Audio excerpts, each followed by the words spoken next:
Il y a des moments dans la vie où on veut juste se poser dans son lit en écoutant de la musique. Et ça tombe bien, car aujourd'hui on va parler de notre ami musical, Lucio, de son nom complet, Lucio Correia dos Santos, Peaches. À 26 ans, ce jeune plein d'entrain est un DJ de Rio de Janeiro célèbre dans le monde entier, militant pour le changement social, grâce à sa musique et ses actions. Lucio est originaire d'une favela surpeuplée durement touchée par la pauvreté engendrée par la crise des omniums. Tandis que le Brésil tentait de se remettre du conflit, Lucio, étant alors un enfant de la rue, voulut réconforter la population. Et quoi de mieux pour réchauffer le cœur des gens qui l'entouraient que de la musique ? C'est ainsi qu'il entama sa carrière de DJ, permettant à ses fans d'oublier leurs problèmes ne serait-ce qu'un instant. Il se produisait un peu partout, dans la rue, les quartiers, puis au fur et à mesure, alors qu'il se faisait de plus en plus connaître, dans des salles underground célèbres. Seulement le monde idyllique de Lucio finit par sombrer, absorbé par la dure réalité du monde.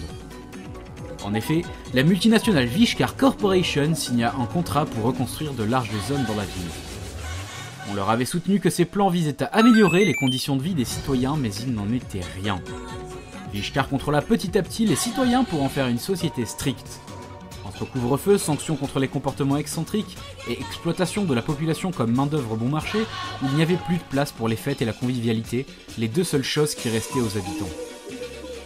C'en était trop pour Lucio qui ne put en supporter davantage. Il déroba à la société malveillante sa technologie sonique qu'elle utilisait pour opprimer son peuple et il en fit un outil de liberté, de révolution et d'action. Les habitants ayant repris espoir se rebellèrent et expulsèrent Vishkar de leur quartier.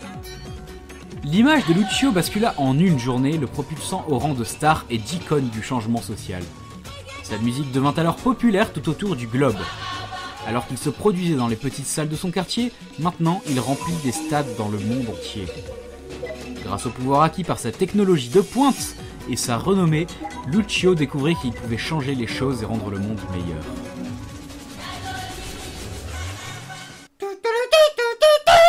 Sa Majesté annonce qu'il est l'heure des... De quoi? Quoi? De l'interesting fact! Dorime, interrimo ad appare dorime. Number 1. Lucio a été destiné à être l'incarnation de la réplique de Tracer, le monde aura toujours besoin de héros.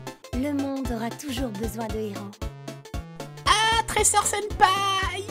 Il s'est en effet illustré en partant de rien pour atterrir au rang de héros. Number 2.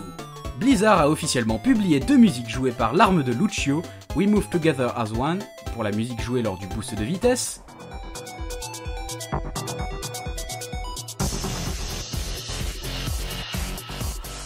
et Rejuvenescentia. De quoi? Oh, on va pas recommencer, hein. Rejuvenescentia, jouée lors de l'aura de soin.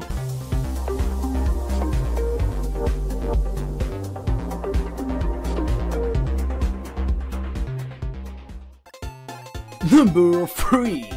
Lorsque Lucio et Diva sont ensemble dans une même partie, on peut entendre la discussion suivante.